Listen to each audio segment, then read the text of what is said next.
Howdy, and welcome to episode 162 of the Confidence Through Health podcast with my guest, Rick Olderman. He is a sports and orthopedic physical therapist. He has a book out called Solving the Pain Puzzle. And we talk about pain. We talk about pain management. We talk about solving pain and why that's more important than pain management.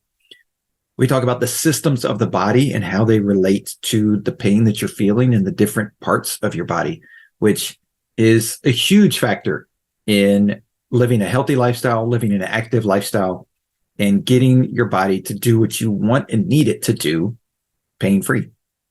And so we talk a lot about how the body interacts in the different ways that the muscles and bone structure are made and interact, and how everybody's a little different, and how a good physical therapist is going to find those pieces that are different and be able to work with that person to help them, but also ways that you can take care of it yourself. He has a book series called Fixing You Method, where he allows you to fix yourself through the techniques in the books. And so we talk a lot about pain, how to relieve it, and how to move on with your life. And I think everybody's going to get something out of this episode, because we all deal with pain in a physical way at some point, probably on a yearly basis, whether it's chronic pain or acute pain. We all deal with it. And I deal with it, and we talk about some of my stories and some of the things that I've had to go through. And he gives me advice on how to help myself and become a better athlete myself, but also how to do it without having pain. So I think it's a great episode, and I think you're going to learn a lot out of it. And rickolderman.com is where you can find him and get more information. So thank you, Rick, for being a guest on the Confidence Through Health podcast. I'm excited to be here. Thank you, Jerry. So you have 25 years plus experience as a physical therapist, helping with people with pain management and things like that. But tell us a little bit about why you got into physical therapy and why that's a passion for you. Yeah. So, well, first of all, I never describe what I do as pain management, because that just means that we're just kind of just going to ease this so you can go on and tolerate your pain. Right. I'm all about solving pain. So that's a big difference between pain management and what I like to do. Cool. And I got into physical therapy. I've always been interested in medicine and fitness, and it just seemed like a beautiful blend for me. Right. And I had back pain prior to going through my physical therapy school program. And I thought, okay, I'm kind of finally see what these insider secrets are. And there weren't any. There were no insider secrets that I learned in school that I hadn't already, someone hadn't tried to tell me already. Yeah. And so then when my first job after PT school, I was a miserable failure as a physical therapist when it came to helping people with chronic or nagging injuries. And it was as if all the things in school that I learned did not apply to this subset of patients. Okay. And so my next 25 years was figuring out why and solving that problem. Right. And so that's what kind of led me, because I was sunk into a deep depression. I almost felt like quitting PT, here I was, I spent all this time and money thinking, this is what I want to do with my life. And here I am, a failure. It's nothing is harder than that. So, but then I moved to Denver and went to work at an elite health club down here. I was their first physical therapist they had ever had on staff. And my schedule was instantly filled with tons of people with chronic and nagging pain injuries. Right. And these were all like 20s to 70-year-olds, well-to-do, had health insurance, had been around the block. I'm just like, that's when I realized, oh my gosh, it's not just me who's failing. It's like all of medicine is failing chronic pain and nagging injuries. Right. So that really set me on the path to start figuring this out. And so you hit on one thing that like there's no age limit. There's no it's not like the what we typically think of is like, okay, well, you hit 40 and all of a sudden your body start to fall apart, and you start having back pain at 50, and all of a sudden like that's there for the rest of your life. And like, I mean, you said you yourself was before PT school, so I mean that was obviously young in your life. Yeah, I was in my 20s. Yeah. And it's not always. Sometimes it's obviously like an injury related, like you go out and you doing a sport or something and you tweak yourself in it. But a lot of times it's just from the life that we live, right? Like sedentary, the different things that we don't do enough of that lead us to then our bodies degenerating in a way. It's more about how we're using our body. So, Yeah. and this was the thing that I believed prior to PT school was my back pain had something to do with what I was doing with my body, right? But that's not how we're trained in school. We're trained, and I call this kind of component thinking. Mm-hmm. So in school, we're taught 1,000 different tests, trying to identify 1,000 different tissues, tears, whatever. And so, or we have x-rays and MRIs and all that. So we have thousands of tests to identify the exact tissue that's damaged. And then we're trained how to treat that damaged tissue. But there are 0 tests that identify why the tissue was damaged. Oh yeah. And that's what was missing. And this is why I call it component thinking, which does well for acute issues, but it does not really apply to chronic pain issues. And the fact that chronic pain is so prevalent from head to toe in the world proves that this is correct. We're missing something. And I think I figured that out from a musculoskeletal standpoint.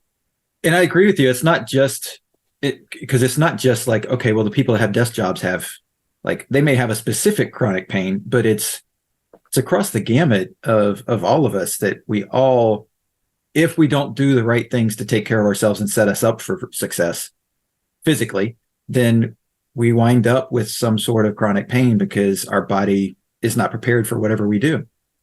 Yeah. And Jerry, it's not only that we have to exercise or stretch or do whatever. It's even things as simple as walking. How you're walking is causing your pain. And we can talk about that in relation to back and sciatic pain today, if you want, or whatever. But, it's not even how exercising or not exercising. It's just bending over correctly. It's walking correctly. It's these kinds of things. So it's your posture strategy. How do you create good posture in your body? Most people are doing it wrong, which is causing and contributing to chronic pain.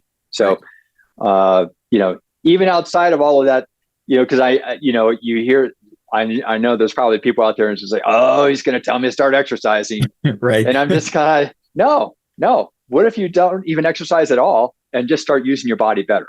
And that will eliminate tremendous amounts of pain right off the bat.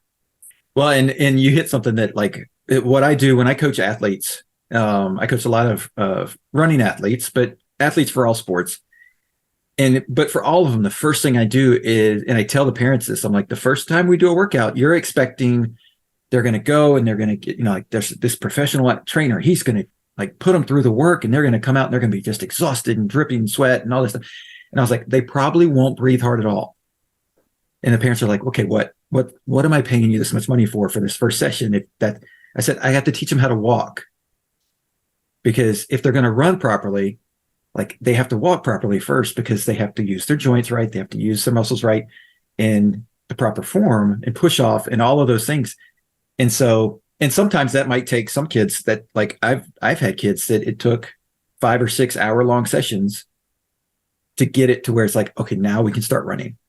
Like, we've fixed some of those issues that were just, nobody ever taught you how to walk properly. They taught you how to walk, right? Because we all learn how to walk, but like, is your foot pushing off correctly? You're using your toes properly, you're using your knees properly, your hips, all those things.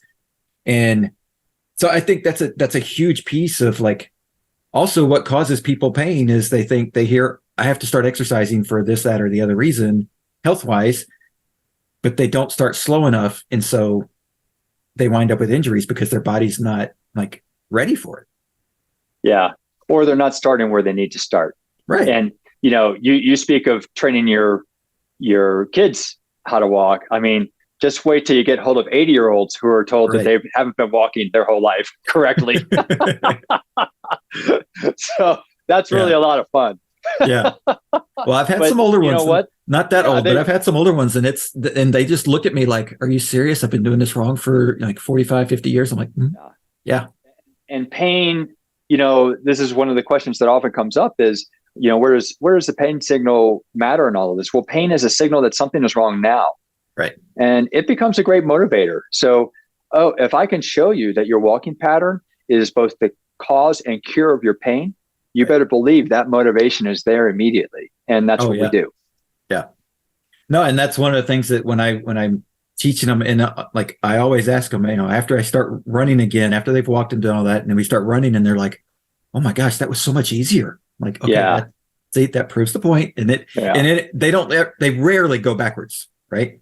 They rarely like feel the way it feels good and then go back to like, oh, but I like to do it the old way. Yeah. Why would you? Yeah. So like in regards to people that have issues, like knowing where to start, right? Like that's a big piece of the puzzle. Like, do I just go start walking, 5 miles a day, or like what's the like determining factor of like where we should start? Yeah. So, over the years, I've created I've broken the body down into two systems. Mm-hmm. And one is if you have any kind of upper body issue, right, then we look at your pelvis all the way up to your head. Right. And if you have any kind of back or lower body issue, we look at your rib cage down to your feet. Okay. And so while that sounds like, oh my gosh, that just must take forever to analyze all of that stuff. No, right. Because once you understand how the body works as a system, you can see how one problem in one area, you understand the ripple effects in the other areas as well. Right. And so really it makes looking at pain much simpler, because you see the ramifications of each of the problem areas. Right. And so that's how we determine. So basically we figure out, where's your pain, right? And then we go through our exam, which takes maybe 20 minutes. Okay. And then we prioritize those problems. And the nice thing is, so I owned a clinic here in Denver, a sports and orthopedic clinic here in Denver for about 10 years. And what owning that clinic showed me was that these problems are happening in patterns in people. Okay. And so the pattern of problems I see that's causing maybe your central back pain is causing sciatic pain in another person, or SI joint pain in a third person, or hip pain in a fourth person. So that also simplifies everything. It's like that helps it make it easier to know exactly where you should be starting when you see that.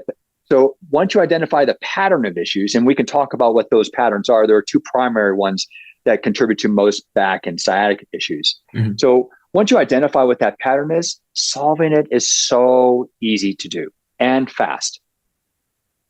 Well, fast is, I'm sure, what everybody wants, right? Like, oh yeah.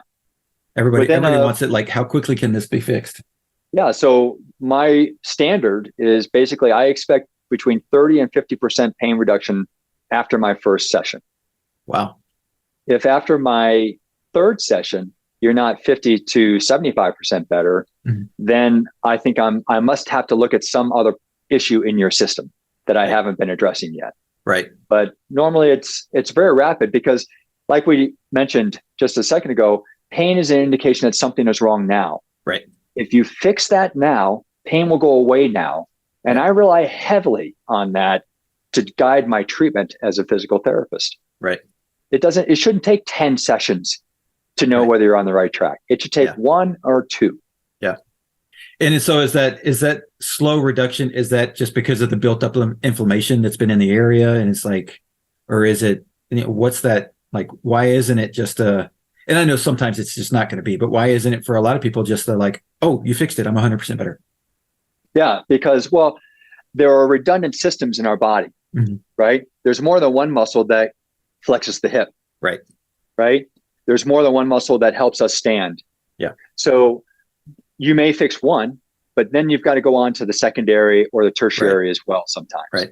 So that's usually where the problem is that, oh, okay, we fixed that big problem. So you're not better. So there must be some other issue that I haven't addressed yet. Oh, well, it could be your ankle range of motion, because we identified that in our exam. So let's start working on that now. Right. And that's why. But really, it really shouldn't. I mean, it just doesn't take long. I mean, I know it sounds crazy, but I mean, after one or two sessions, I expect at least 50%. And these are now doing Zoom sessions, right?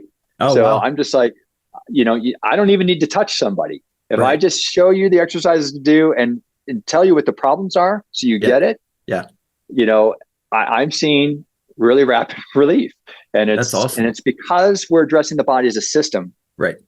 And most people aren't used to hearing that kind of thing, because they've been addressed as components. Right. And that's why they're not getting better faster. Right. Yeah, because it's more than just if you tweak your shoulder, and if you don't fix that like in the first like 5 seconds or so, then the rest of the body's going to compensate, right? No, it's the other way around. Oh, it is? So the shoulder, since you brought it up, the shoulder is the center of function for the upper body system. Right. All right. It roughly rests on the rib cage. Right. So if the rib cage is not in the correct position, it sets the shoulder up to fail. Okay. What would bring the rib cage in the incorrect position?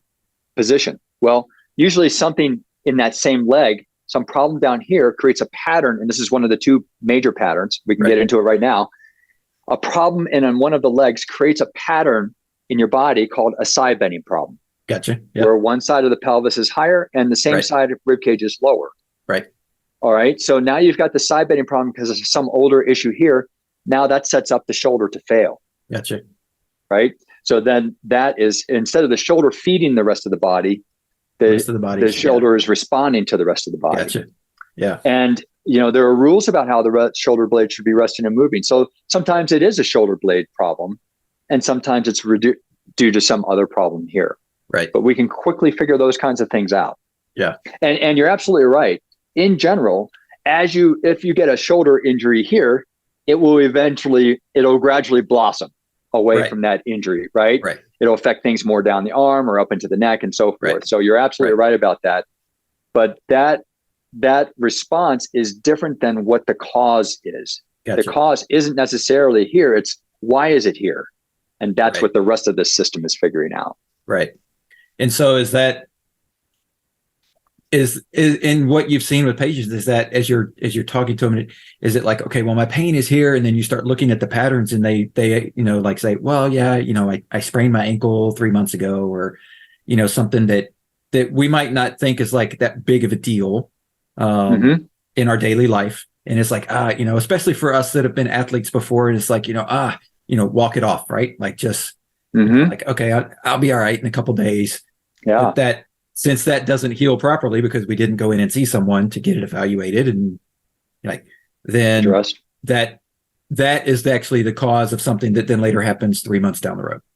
You are exactly describing a case that I had just last week. Oh yeah. This guy is seeing me for chronic Achilles tendinosis and plantar fasciitis in his right foot.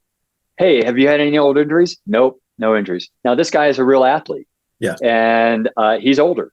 And I said, you've played all of these sports and made all of these achievements, and you've never had an injury. Nope. I said, well, your body's telling me otherwise.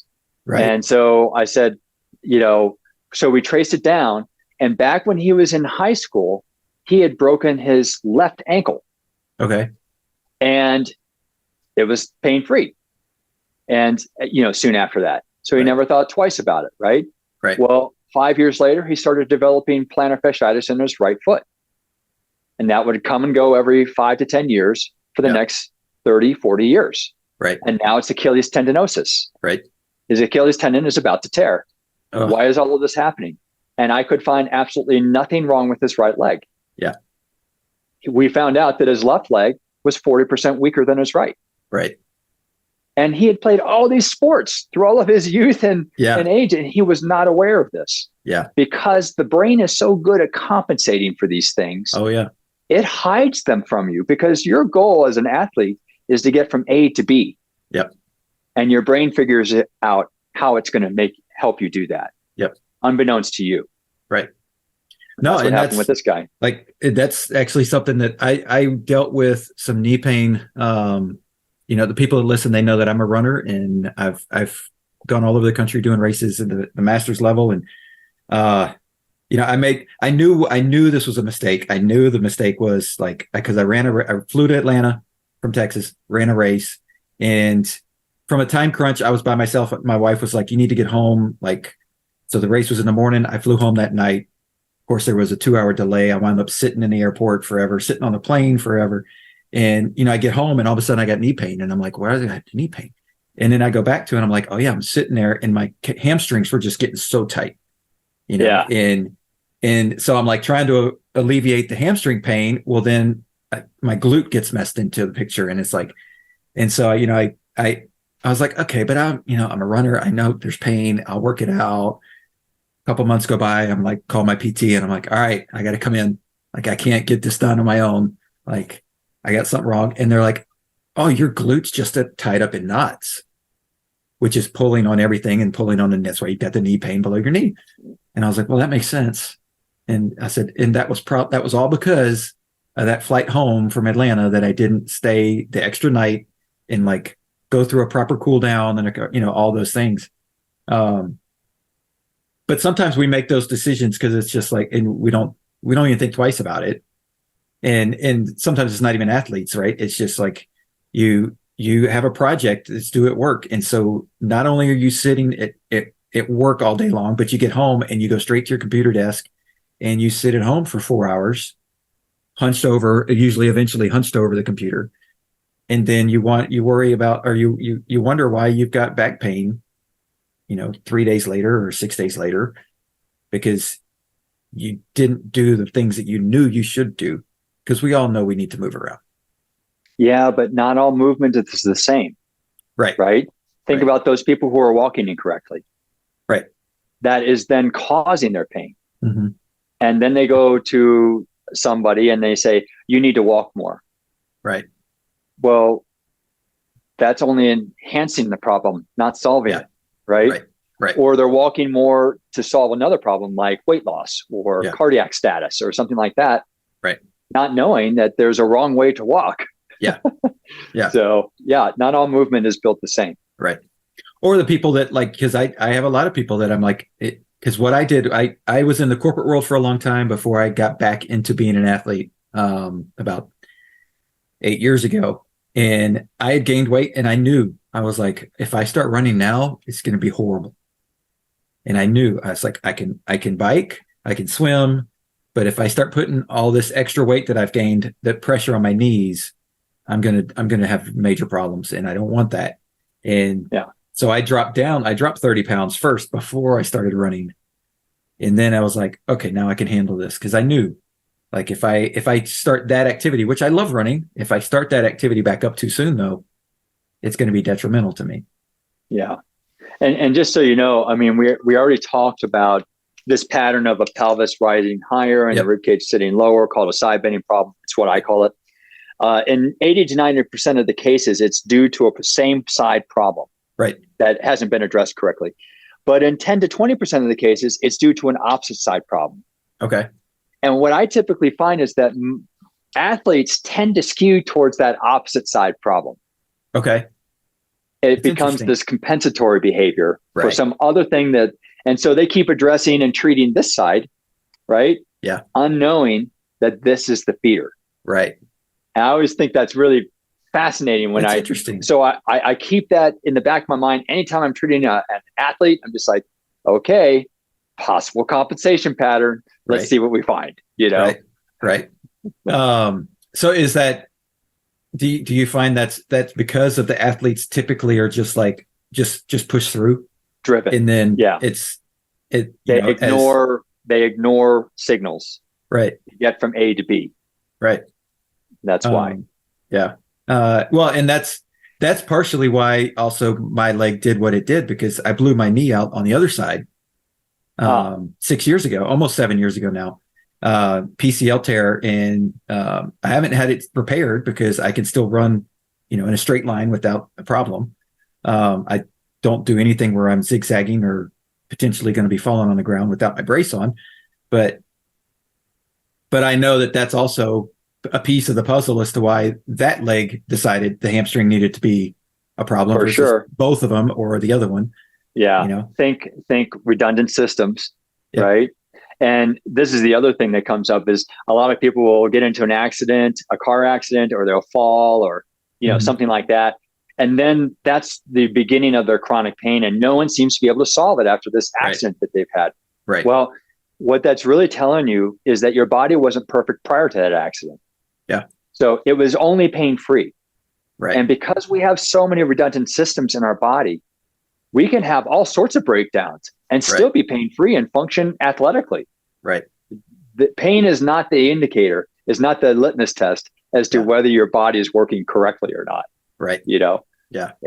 So, and that's sort of like it's, and it doesn't happen all the way, everywhere in the body, but pain is one of those things that it's like, if you start having pain, it's an indicator that it's been there a long time, usually. Yes. Right? Yeah.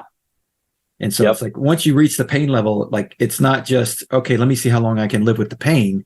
It's, oh, I need to get this done now. It's already too late. Right. Right. Now something's starting to squeak and you better start paying attention. Yeah. Right. So in like, you've got several books that you've got, that you've put out as well for people. And you mentioned that you're helping people with Zoom. And so, like, for people that is there a place that, like, if I have pain in this specific part of my body, I need to look at this method, or does it, like, just pick it up and move through it because it's going to help everybody? Yeah, well, so the books you're referring to are my initial books called the Fixing You series, and each of those addresses a different area of the body. For instance, a hip and knee pain book, a back and sciatic pain book, a neck and head pain book, and so forth. But since then, and I wrote all of those prior to, and those are designed to help people solve their pain. Right. So I wrote those, however, before I owned my clinic, and realized that these things were happening in patterns. Right. And so if you look at any of my books, you'll see I've got 1,000 different things that you could do to solve all of these problems, right? Right. Right. But now that I see that it's really a pattern of issues, now it's down to like seven things to solve this issue, because they're all the key points that are hitting. If we solve these, we're going to solve that pain in most cases. So, and each of those programs, I also have broken down into different body parts: back, hip, knee, foot, and neck pain, and headaches and shoulder issues. Okay. So, so yes, they're all very specific to that. And then, so over the years, in those initial books, I have these client connection stories where I devote a paragraph or two, and I say, "Hey, Debbie had this problem, and this is how, we use this principle to solve her problem." Right. And over the years, I've gotten so many emails about people in my books that I decided to write this recent book, the Solving the Pain Puzzle book that I just published. These are case studies. So these focus on the people instead of the biomechanics and anatomy and all that kind of stuff. Right. So for those, because I learned that there are a lot of people who have no interest in knowing what a muscle, which muscle is, or bone or anything mechanic. It just makes their eyes glass over. So this is really a great way for people to see what I'm talking about when I'm talking about a system solution, and how I solved problems head to toe using system solutions that no one else could solve. And so I think it's a nicer, gentler introduction to the idea. And also, I hope people leave the book feeling hopeful that they can solve their pain. Right. Well, and I think that's also, if you go to a good physical therapist, they're not just going to treat the pain, they're going to help you solve the pain, but they're going to also give you the tools so that the pain doesn't come back. Right. And that's what I love about the therapists that I see, is that, like,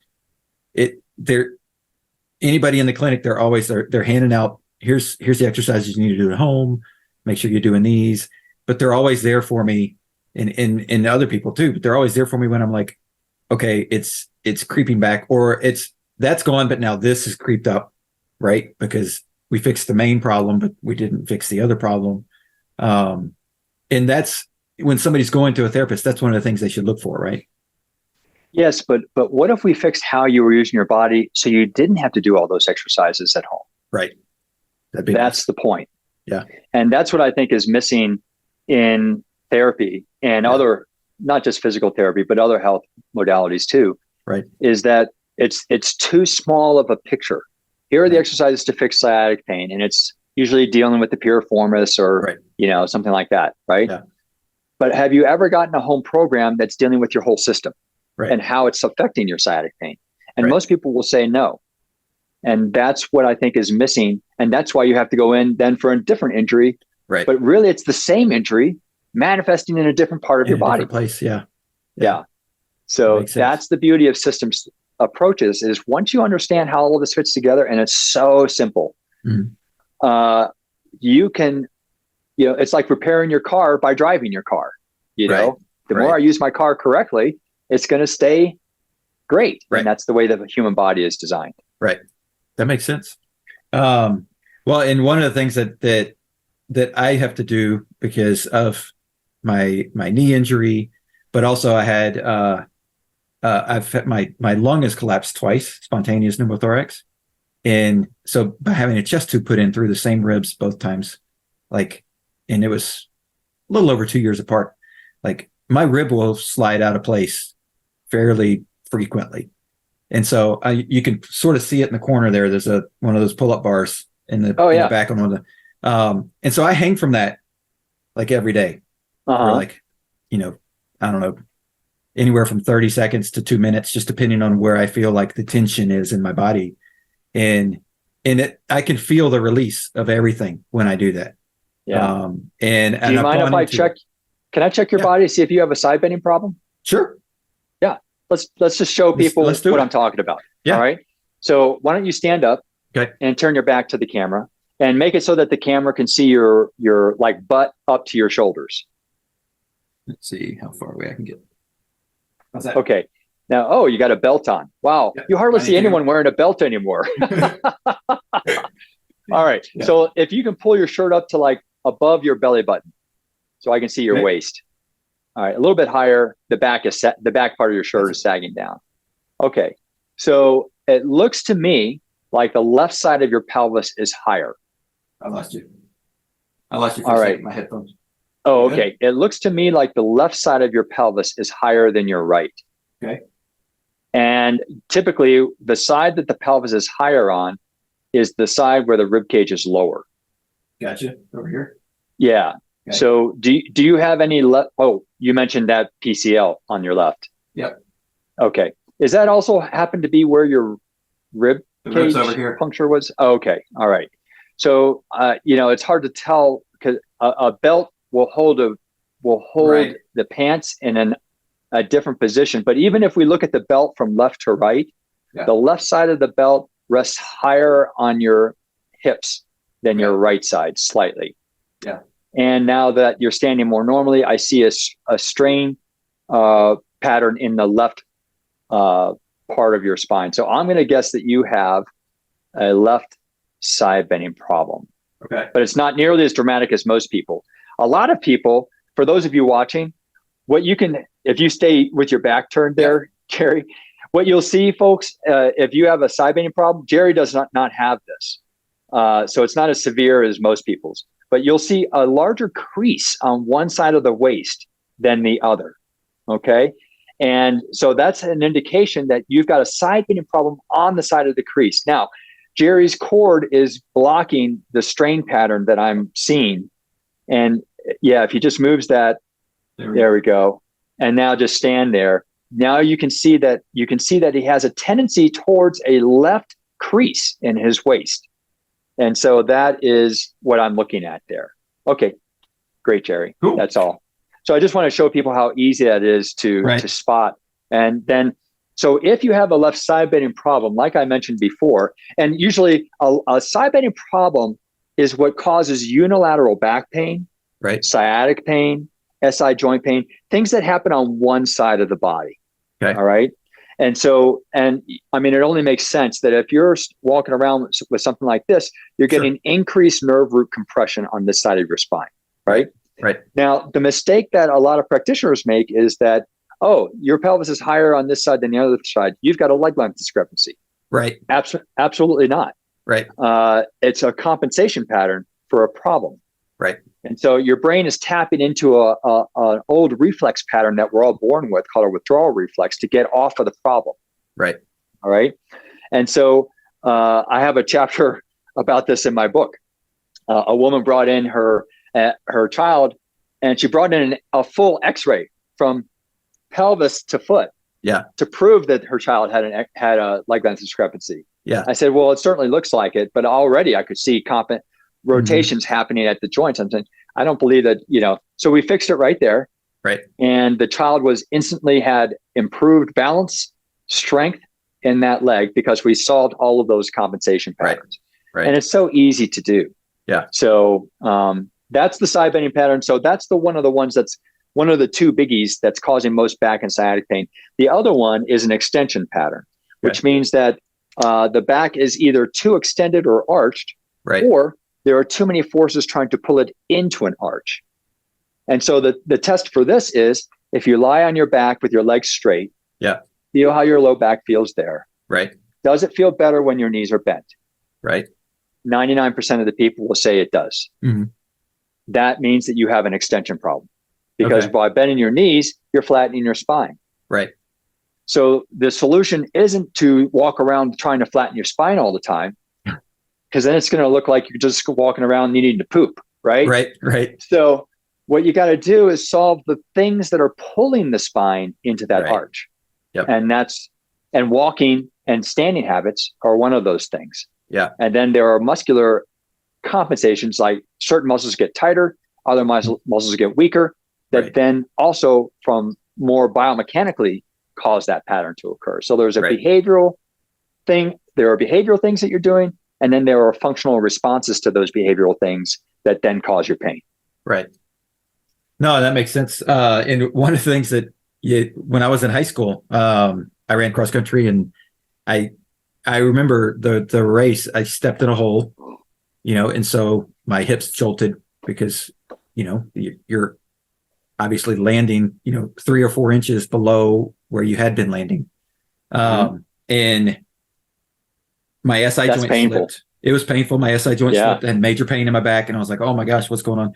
And went to a physical therapist, and, they were addressing the pain and trying to, but they couldn't figure out what the cause, other than, like, I told them, and they were like, but it's all lined up properly now. So, but they couldn't, they couldn't figure it out, but we were treating it. And so I was able to still run. And then I remember it was about a week later that, I met him at instead of his clinic, I met him at the hospital for treatment. And he said, yeah, there's this, big wig PT from Sweden that's in town for a conference. And I'm going to try and steal him away from the conference and have him look at you, because we got to get this fixed. And I'll never forget, he came in the room. He had a debriefing of what was going on. He told me to stand up. So I stood up. He goes, bend over. I bent over, and he goes, one leg's longer than the other. And he walked out of the room, and I was like, okay. So the solution was to put a lift in one shoe, put a lift in that shoe. Every pain went away. I was able to run. And it wasn't until probably about 5 years ago when I went to a chiropractor and was like going through that scenario, and they were like, your legs are the same length. They fixed my hips and everything, and they were like, yeah, like what? And I was like, oh my gosh, that's like almost 30 years that I've been doing this routine, thinking that one leg's longer than the other, when no, it was just, there was enough trauma in there that jolted everything, in the compensation of trying to avoid the pain, as opposed to, I probably would have gone away and been fine had I stopped running for 2 or 3 weeks. But given the point of the season I was in, I couldn't do that. Well, you bring up a really good point. I mean, your story shows that even if you give an incomplete answer, and one that maybe is ultimately incorrect, right? That it can still solve pain. Right. Because the heel lift was balancing what your practitioner couldn't balance. Right. So it solved that pain problem. Right. It didn't solve the reason that the imbalance was there. Right. But all you cared about as an athlete was, let me run without pain. Exactly. Right. Yep. And it allowed you to do that.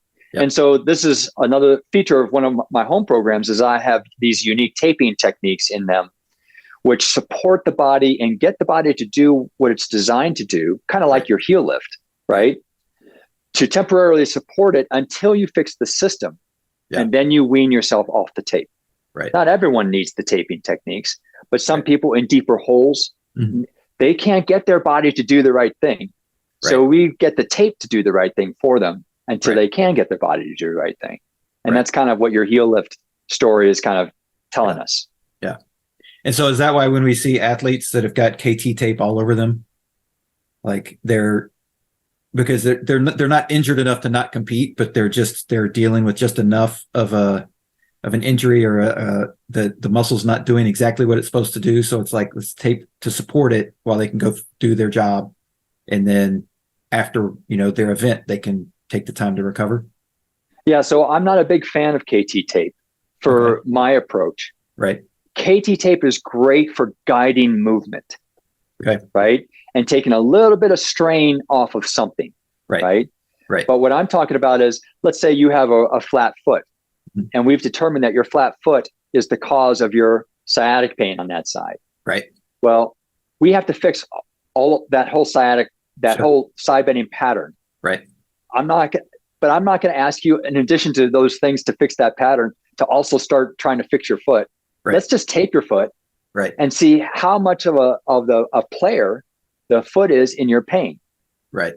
And if your pain is significantly changed, that tells us that the foot is the major player there, and we need to address that. Right. But if your pain isn't addressed by taping the foot, then we know that the other issues further up the chain are likely the bigger players. Yeah. And so the tape that I use is something called Cover Roll Stretch and Leukotape P. Okay. Because it is designed to hold the body. It is the strongest tape I've ever encountered. And it will, we have up to 5 times our body weight passing through our foot with each foot strike. Right. That tape can hold up that 5 times the body weight, and it'll stay on all week long. Oh, nice. And do that. So it is super strong tape. And so when I'm changing big things, that's the tape I use. Right. Now, KT tape I'll use maybe for little things like, we need to just unload something a little bit. Right. But what I'm talking about are making major biomechanical changes to the body that your brain can't do. And that's what a stronger tape is necessary. Nice. And so that's in a way, it's like what I do with the athletes that when I'm teaching them to walk, one of the things is a lot of times their feet are just not pointing in the right direction. And so they don't get the right push off in the right direction. And so teaching them to bring them back around. And one of the things I tell them is like, we're just trying to wake those muscles up, those supportive muscles that maybe they haven't been working their part of the load. And so the bigger, stronger muscles are pulling your foot into the wrong direction, whether it's pigeon-toed or too far out. And is that basically sort of the same thing? Is like, is the foot's not doing, and so if the foot's not the major problem, if it's farther up the chain, but we need to tape the foot to give it support because it's not doing its job? Well, there's several reasons why it can't be doing its job, but are you aware of something called femoral retroversion or anteversion? No, I haven't heard of that. Okay, so this is something that will help your athletes quite a bit and help you determine what kind of correction you need to make in that foot strike pattern. Right. So I'll talk you through it because you're not set up for me to demonstrate it. Right. With you, all right. But folks, this is a huge, especially if there are athletes listening and you're like runner or you use your legs a lot for your sport, cyclists, things like that. Yeah. This is a critical concept that a lot of people don't know, even therapists.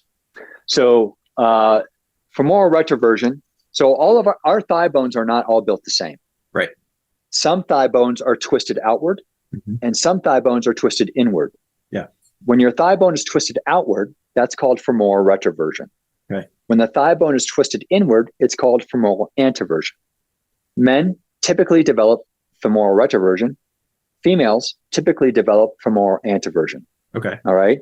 So the easy way to test this is you have someone lie down on their stomach like this. You ask them to bend both of their knees. Right. And then you ask them, I'm going to try and do this standing here. Then they're bending both of their knees, and then you let your feet fall to the outside. Okay. So if their feet can fall just a little bit to the outside, then that means that they don't have a lot of internal rotation at the hip joint. Does that make sense? Yes. Okay. If their feet go way to the outside, they've got a lot of internal rotation at the hip joint, which then points to an idea that maybe they have anteverted femurs. Right. So then we confirm this by you see how far and you don't let them push their feet to the outside. It's just wherever they go naturally. Right. So then they straighten one leg, and then you say, okay, now drop your foot to the back, towards the back of the other leg. Okay. So if their foot goes just a little bit out this way, but a whole bunch this way, it tells you that they have more external rotation available than internal rotation. And therefore, without measuring the actual femur, they have retroversion. Right. But if they go a big way out here and very little inside, then they have femoral anteversion. Okay. All right. Now, there are some people who have a lot of motion in both directions, and those are hypermobile people that you have to be very careful with. Right. Because their ligaments are too lax. Right. So what does this mean in terms of foot placement? Well, so if you have femoral retroversion, which means that the thigh bone is twisted outward, then your foot should be pointed out slightly to accommodate the shape of your thigh bone. If you point your foot inward when you have a retroverted femur, a couple things will happen. First of all, that's excessive internal rotation for the hip joint and knee and ankle. Right. Because it's built to need more external rotation. Okay. So by pointing the foot forward, then you're taking up all of the available internal rotation. All right. Okay. Now, if you ask someone to do that and they have retroverted femurs, they'll notice that they're using there's developing a lot of tension in their legs to do this. Right. Well, that tension is on top of the internal rotation. It's going to create a lot of injuries. Right. Right. So these people need to point their feet out. Okay. And oftentimes we're socialized to believe that, all feet should be pointed straight ahead. Mm-hmm. And so they've been walking around like this for years because that's what they've been told to do. And they don't understand why they're constantly getting injuries up and down their legs. It's usually because of a lack of understanding of femoral retroversion versus anteversion. Right. So this will usually relax the muscles in the legs and allow them to function better. And it turns on the all-important gluteal muscles better because they are external rotators. Now, if you have femoral anteversion, and then these people, they're going to tend to be more knock-kneed, right? You'll see their knees rotating in excessively. Yep. So these people, you want to maybe point their feet out maybe a degree or two, but not a ton, right? Because you want to try and unwind that a little bit just from a pure biomechanical standpoint. Right.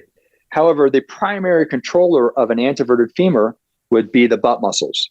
Right. So people with anteverted femurs need stronger butt muscles than most people. So it at least decelerates that internal rotation that's occurring through the lower body. Right. Right. Yeah. So in these people, taping the foot is one of the ways that you can, taping that arch up is one of the ways that you can externally rotate and decelerate that internal rotation that their thigh bone is built to have.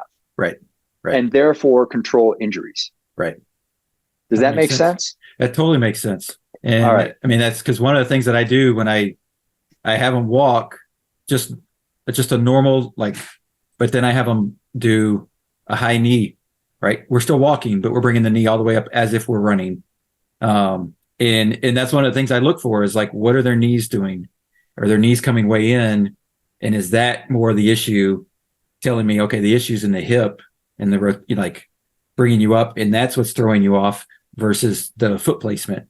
I didn't know it was called that, but that's what I sort of look for that and then tell them, okay, well, you have to, like you said, engage those muscles in your butt to pull that around and be very conscious of where you place your foot. Because especially if you're running on cross country and where the ground is all uneven and you happen to place your foot, you overlap, well, your knee's coming way over them. If you overlap your feet for whatever reason, you got to know your knee's coming way over and it's going to throw your whole body into a twist and momentum wise. And so I give them strategies to avoid that, because that's obviously slowing them down, when they have that happen. Well, this test is perhaps more precise test. Yeah. So definitely. Maybe doing both. Yeah. Yours is like a functional test. Right. And this is more of a biomechanical test. Right. So maybe putting both of those together would give you a very clear picture of how much anteversion or retroversion they actually have. Right. Yeah. And they give me a really good idea of what I need to do from a strength standpoint. Exactly. Help them build up to where they can handle whatever their load is that they're trying to do for their sport. Guys, because their thigh bones are typically pointed outward anyway, and the feet turn outward, it biases the butt muscles to turn on. Right. So they're recruiting those butt muscles more already just by virtue of the shape of their thigh bone. Yeah. Right. So they probably won't need as much butt work as a female who has anteverted femurs, whose thighs aren't naturally rotating to the outside, but instead naturally rotate to the inside, and internal rotation turns off the butt muscles. Right. So they are biased towards lack of butt muscle. And this is why I believe that there are a higher incidence of like ACL, PCL, and these types of injuries to female athletes than males, is because of femoral anteversion and retroversion. Right. So the other thing that happens with femoral retroversion, if you can imagine, if you have an externally rotated thigh bone and you're told to point your foot forward, what's going to happen is the force of the thigh bone trying to rotate out is then going to lift the arch of the foot. Right. And you'll present as artificially a supinated foot. Mm-hmm. Right? Well, a supinated foot is a more rigid foot. Yeah. And so now you get more foot and ankle issues because your foot is in supination. Yeah. When the real problem is just that you're not pointing your foot in the right direction. It should be pointed out, which then allows the foot to relax and collapse down a little bit. And lo and behold, supination goes away. Yeah. And all of your foot ailments too. Right. And this is kind of how looking at the body as a system works. Right. One small change, pointing the feet out, gets rid of pain all the way up and down the chain. Right. If you know and that's the shape. And that's one of the things that I think a lot of people don't. And that goes to like all different types of healthcare, whether in nutrition and everything else is like, okay, well, if I take this pill to get rid of this pain, then, okay, the pain's gone, but you didn't fix the cause, right? You didn't go to the root issue. And that's sort of the same thing. Like, and sort of like with me, I put the lift in the shoe, the pain goes away, but that didn't fix anything, right? It didn't fix anything. And then as soon as I take take it out of the shoe and go for, which I did, I took it out and like would go for months, and all of a sudden that pain would creep back up. Yeah. And it's like, I gotta put it back in. I talk to a lot of people who are, they talk down on doctors and surgeons because, they're just trying to give me pain meds to hide my pain and or operate on something. And it's not. So the way it works in healthcare is you have a complaint, you go to your doctor, and your doctor sees that it's a musculoskeletal issue. They send you to someone like me to solve that. Right. When you fail me or chiropractor, massage therapist, acupuncturist, and so forth, your doctor is left with no other way, because you're still going back and saying, I still have the pain. Right. Well, then let me give you that pain med. Right. I mean, we've tried everything else. Nothing is working. So now it's pain med, or let's go talk to a surgeon and see if we need to surgically repair. So they're assuming that because you have failed conservative care already, that then you are unfixable. Right. And must either require surgery or pain med or cortisone shots or whatever that is. Right. Right. What they are unaware of is that all of those practitioners are looking at that patient through this component thinking lens, which is our training. Yep. Right. Yeah. And so it's only if they failed everything that's available to them, what other recourse do they have?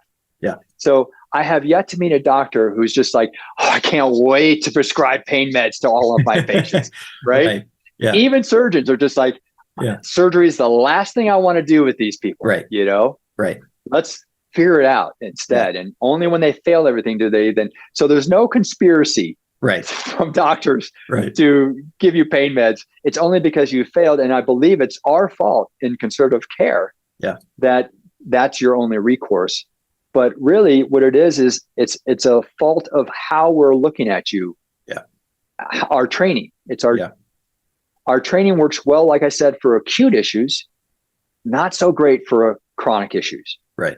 Right. Well, and I think not everybody, but a lot of people have had the same situation, like you mentioned, with your car before. And it just hit me as like, okay, well, if your tires are wearing really thin on the inside, you go get new tires. Well, if it's somebody that's just like, okay, we'll put new tires on the car. Okay, yes. Well, but why are they wearing? Oh, because you need an alignment done. So you go get an alignment done, then you put tires on the car, and now you don't have a problem with your tires anymore. Yeah, but what if your teenage driver kept taking right turns too fast? Right. So this adds now the behavior part of that alignment issue. To take your example one step further. Yeah. What if it's the driver's behavior that's causing the alignment issues? Right. That's causing and that's what I found. That's basically the fixing you method approach is understanding the behaviors, the consequences, and how to fix both. Right. Right. Yeah. Because obviously the alignment's off for a reason too, right? It doesn't just, your car alignment just doesn't go off because like it's Tuesday and it just decides it's going to be off today. And this is one of the things that drives me crazy about driving with my kids is they don't try to avoid potholes. They just drive straight through them. It's just like, guys, you got to stop driving through those potholes. No wonder my alignment's off, Right. Yep. Yep. And that's the same thing that we do. Like, as human beings, it's like, why do I keep having this pain or that pain when, like, okay, well, when you look back at it, it's like, oh, okay, well, I play a pickup game of basketball every Sunday and I don't do anything the rest of the week. Right. And I don't stretch before, I don't do any kind of warm up. I just go out there and shoot hoops for an hour and a half. And then, it's like, well, of course you're going to start having pains. And of course you're going to start having issues creep up because we have to do the right things on a continual basis. It's not just a one-time thing. So, well, Rick, I really appreciate your time. I know we're getting close to an hour here and it's been great.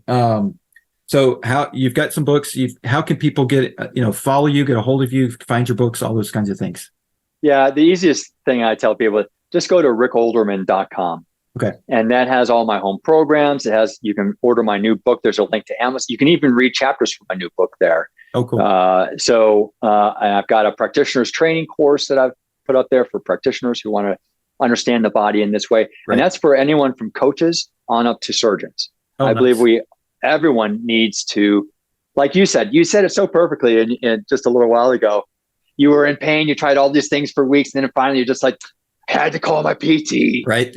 And so we're the last people to get called. You're the first people that get called, right? Right. And so it would be better if people like you understood all of this, right. And then you could solve pain, nip it in the bud. Yep. Right. Yep. And make better athletes because of it. But anyway, rickolderman.com is where you can find all sorts of free stuff and my home programs and so forth. Awesome. Well, Rick, I greatly appreciate your time. It's been great. Me too, Jerry. Thank you. It was a lot of fun.